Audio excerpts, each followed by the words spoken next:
General Motors has played a pivotal role in the global auto industry. With a history of over 100 years, it made such a huge impact on this country that people started saying, as GM goes, so goes the nation. But is it true for today? So, let's look at the background, history, past and present, to see, whether this company is still competitive on the global market, whether our potential investment is truly worth it. General Motors is an American multinational company based out of Detroit, Michigan. It designs, manufactures, markets, and distributes many vehicles. The company is known for its 13 brands. Especially in the US, those brands are Chevrolet, Buick, GMC, and Cadillac. Currently, the company manufactures the cars in 37 different countries, employs 200,000 people, and has business in over 120 countries. But it all started on September 16th of 1908 in Flint, Michigan, as a holding company for McLaughlin Car Company and Buick. William Durant, the original owner, and Charles Sturt Mott, the co-founders of GM, brought several other companies, which one of them was Oldsmobile and Cadillac. In 1910, they lost control of GM, and then Durant founded another company called Chevrolet that eventually bought the GM. But even then, he lost the company and it went to other owners, and the company cycled through several sets of leaderships.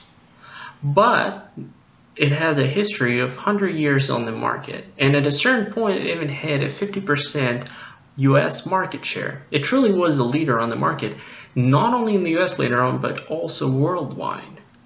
But eventually, after 70 years of being on its peak, it hit a really rough patch in 2009 after we had a really major financial crisis.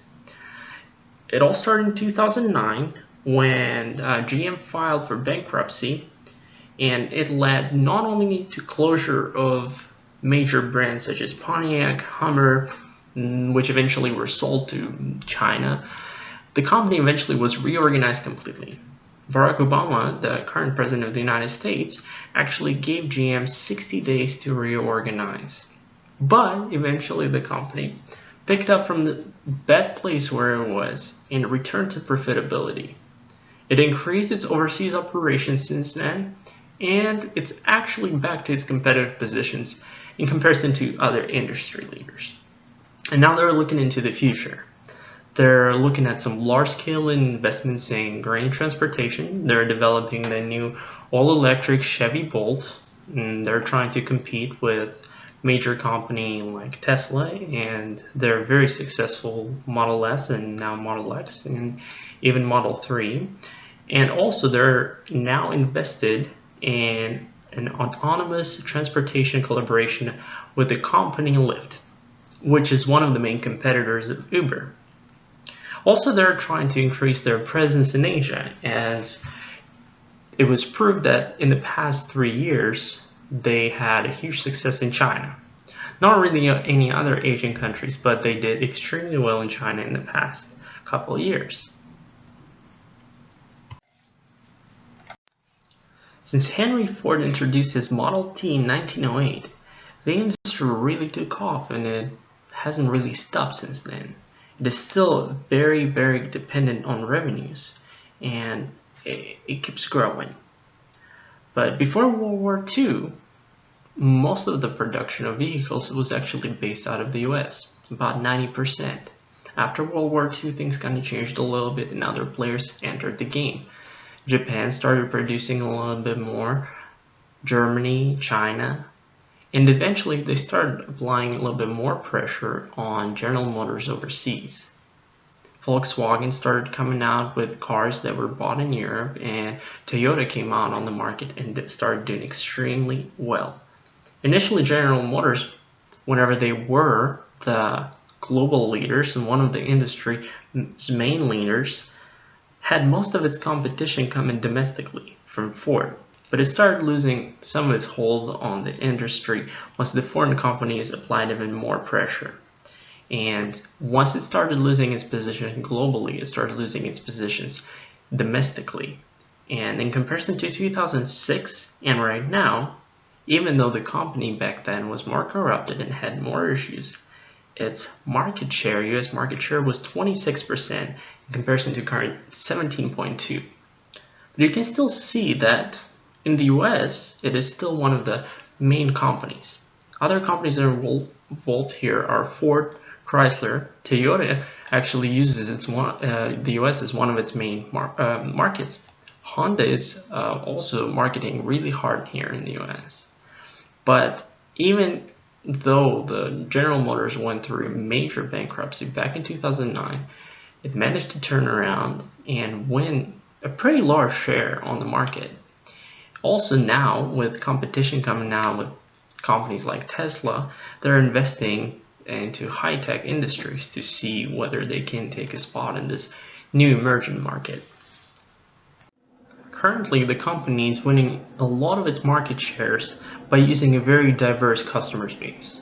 Considering that the oil prices are pretty down right now and the gas prices, people don't mind buying larger cars. So GM started producing a bunch of trucks, SUVs, and those are some of their most profitable products. At the same time, they have Opel in Germany and Europe. They have a couple more companies overseas, and they market for those customers. So they try to keep their customer base as wide as possible, allowing them to leverage their profitability throughout the industry. Following the example from Toyota, General Motors now is trying to make the production as efficient as possible. It also tries to outsource some of its labor outside of the country, which sometimes is taken with criticism. But if it keeps the company afloat, shows very nice profit margins, and also lowers costs, which brings the company more market shares, can produce more, well, that's good for everyone, including the US economy. However, even though the company has been doing quite well on the market, it has some issues at the stock market. So now let's look at that. Even though the company started winning the trust of its customers, it still hasn't really won the trust of the investors. A lot of people who were originally investing into the old General Motors, well, they lost a lot of money, and eventually the company had to be divided in 4 trusts. Some of the money was returned, but some of the investors lost a lot of money. That's why I think people are still kind of hesitant about investments into General Motors. At the same time, their stock price hasn't really changed. It seems to have a pretty stable performance after the reorganization. And now with newer green projects, some of their stocks are spiking up. Recently with the $500 million investment into Lyft, the car sharing company, and their new collaboration, the stocks went up a little bit, and we shall really see how those investments pan out for the company. Possibly there is a potential increase in the stock that could happen, because we can see that some of the recommendations online state that right now is a good time to purchase the stocks and actually hold to them. So probably we can see some predictions towards an increase, but we shall see that later. At the same time, companies like Volkswagen and Toyota, even though they may have their deviations in their average price, but overall they're still above the price for General Motors. So General Motors still has some job to do on the global market to win a little bit more trust of the investors. So now let's talk a little bit about the financial performance of the company. We're analyzing some data from the past 3 years, and we're wanting to see what possibly could happen with the company in the current year. As you can see, in the past 3 years, the liquidity ratios decreased. Well, the company states that some of it is because they've made some domestic investments, and I've talked about that a little bit, with their new programs that they're developing here for autonomous vehicles, the Chevy Bolt, the green technologies, and all of that. Some of the liquid assets went into that. At the same time, they state they keep most of the liquid assets here in the US, trying to make their investment options as safe as possible. They use their credit to allow themselves to be a little bit more flexible overseas. So possibly we could see a nice return on those investments in the future, which could bring more liquid assets back into the company.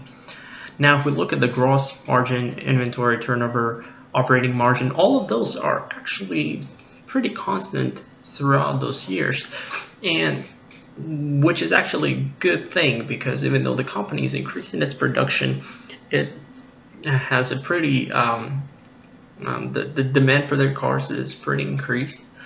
There's still a little bit of a problem with a relatively low operating margin relative to some of their competitors.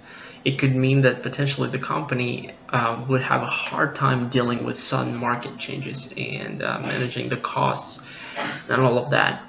Now, all of the other margins stay pretty same. However, we can see one very positive increase, that is the return on equity, which gives us the ability to say that the company is now able to pay the dividends to the investors. It is a really good thing. It could also increase the trust of the investors back into the company. So that is definitely a positive improvement here. Surprisingly, considering that the company closed its manufacturing in Russia, it's planning to close its manufacturing abilities in Australia and a couple more countries, pull out some of its effort from Europe and concentrate a little bit more on Asia, it made up all of those losses with increasing market shares here in the US and actually quite good success in China.